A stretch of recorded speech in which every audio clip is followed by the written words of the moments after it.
Hi everyone, I am Engineer Chondi Paul. Show you fantastic, important and informative update stock market news of Dhaka Stock Exchange and Chittagong Stock Exchange stock market. Before beginning, like the video and subscribe the YouTube channel Engineer Chondi Paul. Stock market ঝুঁকিপূর্ণ নিজের বুদ্ধিতে buy sell করবেন। আজকে share বাজার বন্ধ সঙ্গত কারণে ডিএসসির website হতে সংগৃহীত important and informative update news এবং স্টক মার্কেট অ্যানালিসিস করে গুরুত্ব সহকারে ভিডিও সাজাই আছি। নাও ফোকাসিভ একটু পরে স্টক মার্কেট তালিকাভুক্ত কোম্পানি ফরচুন শু এই কোম্পানিটির ফান্ডামেন্টাল অ্যানালিসিস করবে, সঙ্গে ভিডিওতে টেকনিক্যাল আলোচনাও করবে। কাজের সঙ্গে তখন ভিডিওটিতে শেয়ার বাজারে ক্ষুদ্র বিনিয়োগকারীরা উপকৃত হবেন। Now fantastic Dhaka stock exchange index update. Dhaka stock এক্সচেঞ্জের ইন্ডেক্স সর্বশেষ 23.43 বৃদ্ধি পেয়ে 5,251 হয়েছে। ডিএসসিতে টাকার অঙ্কে 374.48 কোটি টাকার বেশি ট্রানজ্যাকশন হয়েছে। ডিএসসি এক্স ইন্ডেক্সের বলিঞ্জার ব্যান্ড মোমেন্টাম ইন্ডিকেটর এর সঙ্গে MACD RSI volume momentum indicator দেখতে পাচ্ছেন। ডিএসসি এক্স ইন্ডেক্সের বলিঞ্জার ব্যান্ডে যে গ্রিন কালার ক্যান্ডেলটি তৈরি হয়েছে এটা দেখতে পাচ্ছেন। এমএসিডিতে ব্লু লাইনটি রেড লাইনকে ক্রস করে একটু নিচে নেমে গেছে। হিস্টোগ্রামও জিরো লাইনের নিচে নেগেটিভ ভলিউম ক্রিয়েট করেছে। আরএসআই 40 নিচে আছে। নাও ফ্যান্টাস্টিক শেয়ার মার্কেট নিউজ। লেনদেনের শীর্ষে রূপালী লাইফ ইন্স্যুরেন্স। দেশের প্রধান পুঁজিবাজার ঢাকা স্টক এক্সচেঞ্জের সপ্তাহের শেষ কার্যদিবসে 389টি কোম্পানির শেয়ার ও ইউনিট লেনদেন হয়েছে। এদিন লেনদেনের শীর্ষে উঠে এসেছে রূপালী লাইফ ইন্স্যুরেন্স কোম্পানি লিমিটেড।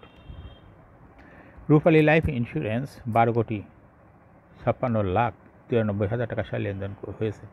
তাতে লেনদেনের শীর্ষে জায়গা নিয়েছে কোম্পানিটি। লেনদেনের তালিকায় দ্বিতীয় স্থানে উঠে আসা ওরিয়ন ফার্মা 10,44,28,000 টাকা শেয়ার লেনদেন হয়েছে। তাতে লেনদেনের তৃতীয় স্থানে উঠে এসেছে ওরিয়ন ইনফিউশন কোম্পানিটি।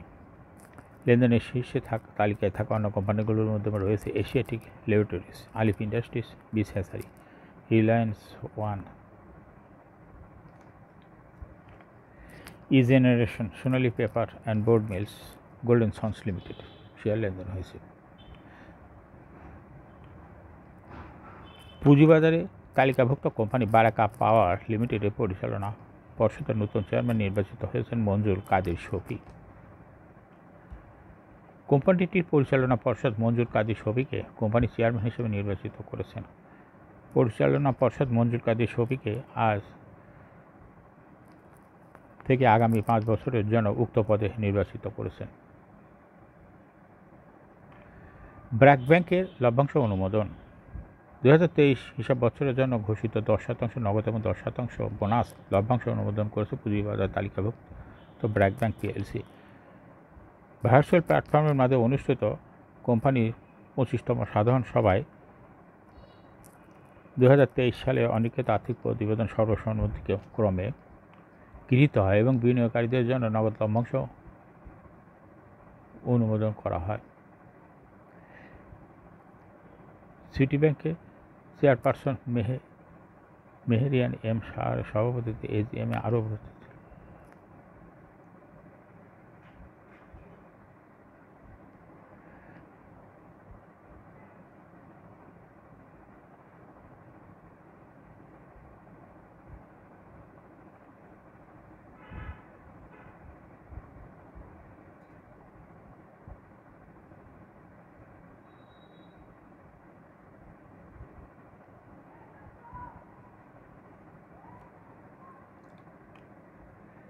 ব্যাংকের ম্যানেজিং ডিরেক্টর শেয়ার হোল্ডারদের বিভিন্ন প্রশ্নের জবাব দেন এবং ব্যাংকের প্রতি অবিচল আস্থার জন্য তাদের ধন্যবাদ জানান।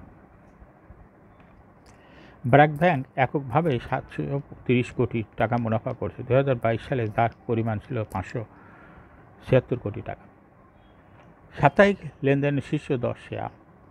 বিদায়ী সপ্তাহ 26-30 মে প্রধান শেয়ার বাজার ঢাকা স্টক এক্সচেঞ্জের লেনদেনে নেতৃত্বে উঠে এসেছে আলিফ ইন্ডাস্ট্রিজ লিমিটেড। সপ্তাহ জুড়ে কোম্পানিটির 16,25,10,000 টাকা শেয়ার লেনদেন হয়েছে, যা ছিল এসির মোট লেনদেনের 4.17%। লেনদেনের তালিকার দ্বিতীয় স্থানে উঠে এসেছে আইএফআইসি ব্যাংক পিএলসি। সপ্তাহ জুড়ে কোম্পানিটির প্রতিদিন গড়ে 14,42,10,000 টাকা শেয়ার লেনদেন হয়েছে। তৃতীয় স্থানে রয়েছে ওরিয়ন ফার্মা। সপ্তাহ জুড়ে কোম্পানিটি প্রতিদিন 13,80,50,000 টাকা শেয়ার লেনদেন করেছে। প্রতিদিন গড় লেনদেনে সাপ্তাহিক শীর্ষ তালিকায় থাকা অন্য কোম্পানিগুলোর মধ্যে রয়েছে মেঘনা petroleum, Lovello ice cream, Unilever consumer, Rupali life insurance, Orion infusion, Asiatic limited এর শেয়ার লেনদেন হয়েছে। বিদায়ী সপ্তাহে লেনদেন বেড়েছে 5 খাতে। বিদায়ী সপ্তাহে ঢাকা স্টক এক্সচেঞ্জে টাকার অঙ্কে 5 খাতে লেনদেন বেড়েছে। একই সঙ্গে টাকার অঙ্কের লেনদেন কমেছে 16 খাতে। লেনদেন বৃদ্ধি পাওয়া খাতগুলো হলো ব্যাংক, আর্থিক, লাইফ ইন্স্যুরেন্স, বিদ্যুৎ ও জ্বালানি, চামড়া খাত। গত সপ্তাহে টাকার অঙ্কে সবচেয়ে বেশি লেনদেন বেড়েছে বিদ্যুৎ ও জ্বালানি খাতে। সপ্তাহ জুড়ে মোট লেনদেন হয়েছে 18,87,30,000 টাকা। আগের সপ্তাহে যার তুলনায় 84,50,000 টাকা বেশি। দ্বিতীয় সর্বোচ্চ লেনদেন বেড়েছে ব্যাংক খাতে। সপ্তাহ জুড়ে এ খাতে 37,28,40,000 টাকা লেনদেন হয়েছে। তৃতীয় সর্বোচ্চ লেনদেন বেড়েছে আর্থিক খাতে। সপ্তাহ জুড়ে এ খাতে লেনদেন হয়েছে 5,11,90,000 টাকা। এবং চতুর্থ সর্বোচ্চ লেনদেন বেড়েছে চামড়া খাতে। এ খাতে লেনদেন হয়েছে 5,08,20,000 টাকা। এখন শেয়ার বাজারে তালিকাভুক্ত ফরচুন শু লিমিটেড এর ফান্ডামেন্টাল অ্যানালিসিস করবেন, সঙ্গে ভিডিওতে টেকনিক্যাল আলোচনা করব। কাজের সঙ্গে থাকুন। ফরচুন শু লিমিটেড এ ট্রেডিং কোড হলো ফরচুন। এই কোম্পানিটি মার্কেটে ক্লোজিং দর ছিল 28 টাকা 20 পয়সা। 52 সপ্তাহের মধ্যে ফরচুন শুর এর সর্বনিম্ন দর ছিল 28 টাকা এবং সর্বোচ্চ দর উঠেছিল 75 টাকা 70 পয়সা। এই কোম্পানিটি ট্যানারি ইন্ডাস্ট্রিজ সেক্টরের একটি কোম্পানি। এর অথরাইজ ক্যাপিটাল 250 কোটি টাকা, পেড আপ ক্যাপিটাল 170.662 কোটি টাকা। রিজার্ভ রয়েছে এই কোম্পানিটির 79.72 কোটি টাকা। Last AGM held on 31 December 2023 for the year ended 30 June 2023। এই কোম্পানির সর্বমোট শেয়ার সংখ্যা হলো 17,06,62,263 শেয়ার রয়েছে সর্বমোট। এই কোম্পানি 2023 সালে 5% ক্যাশ ডিভিডেন্ড দিয়েছে বিনিয়োগকারীদের।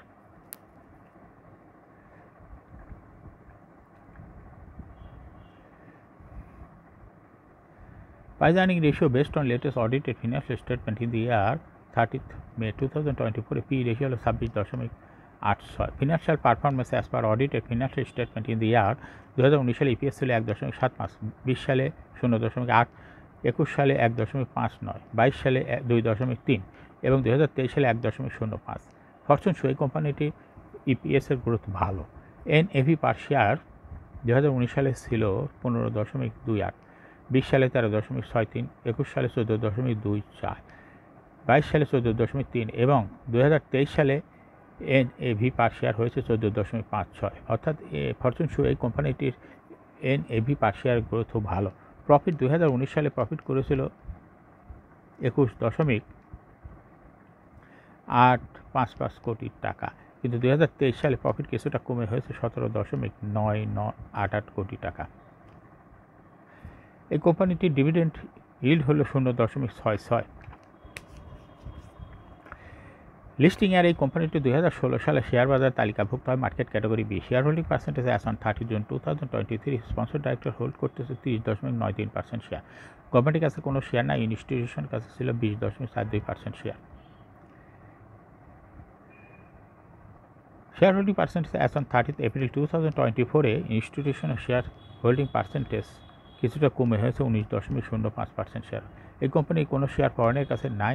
পাবলিকের কাছে 2023 সালে ছিল 48.65% শেয়ার, কিন্তু 2024 সালে পাবলিকের শেয়ার বৃদ্ধি পেয়ে হয়েছে 50.02% শেয়ার। 2024 সালে ইনস্টিটিউশন শেয়ার কমেছে, এই শেয়ারটা চলে গেছে পাবলিকের কাছে, যার জন্য পাবলিকের শেয়ার হোল্ডিং পার্সেন্টেজ বেড়ে গেছে। এই কোম্পানিটির শর্ট টার্ম লোন রয়েছে হলো 37.955 কোটি টাকা এবং লং টার্ম লোন 1.901 কোটি টাকা। ফরচুন শু এই কোম্পানির সর্বমোট শেয়ার হলো 17,07,00,000। ডাইরেক্টরের কাছে রয়েছে 5,28,00,000 শেয়ার। ইনস্টিটিউশনের কাছে রয়েছে 3,25,00,000 শেয়ার আর পাবলিকের কাছে রয়েছে 8,54,00,000 শেয়ার। 30 এপ্রিল 2024 তারিখে দেখা যাচ্ছে 1.21% শেয়ার পাবলিকের বৃদ্ধি পেয়েছে। এই শেয়ারটা এসেছে ইনস্টিটিউশনের কাছ থেকে। এই ঠিক একই পরিমাণ শেয়ার ইনস্টিটিউশন কমেছে এবং পাবলিকের বৃদ্ধি পেয়েছে। ফরচুন শু এই কোম্পানিটি টেকনিক্যাল অ্যানালাইসিস করার জন্য বলিঞ্জার ব্যান্ড মোমেন্টাম ইন্ডিকেটর এর সঙ্গে MACD RSI volume momentum indicator দেখতে পাচ্ছেন। বলিঞ্জার ব্যান্ডে আপার ব্যান্ড ও লোয়ার ব্যান্ড ভালো বৃদ্ধি পেয়েছে এবং সর্বশেষ বুলিঞ্জার ব্যান্ডে রেড কালারের যে ক্যান্ডেলটি তৈরি হয়েছে এটা দেখতে পাচ্ছেন। এমএসিডিতে ব্লু লাইনটি রেড লাইনকে ক্রস করে একটু নিচে নেমে গেছে। হিস্টোগ্রামও জিও লাইনের নিচে নেগেটিভ ভলিউম ক্রিয়েট করেছে। আরএসআই জিও লাইনের উপরে আছে। বর্তমানে ফরচুন শো শেয়ারটি ভালো প্রাইস অ্যাকশন দেখাচ্ছে। প্রায় এরকম ফরচুন শো শেয়ারটি এরকম প্রাইস হ্রাস বৃদ্ধির মাধ্যমে বিনিয়োগকারীদের লাভ করার সুযোগ করে দেয়।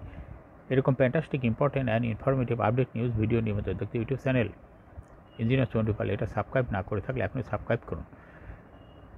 যারা অলরেডি সাবস্ক্রাইব করেছেন তাদেরকে অসংখ্য ধন্যবাদ। এই ভিডিওটি এখনই ফেসবুকে শেয়ার করুন, সঙ্গে টুইটারে শেয়ার করে আপনার ফ্রেন্ডস অ্যান্ড ফ্যামিলিকে শেয়ার মার্কেট সম্পর্কে জানার সুযোগ করে দেন। Thank you for watching this video.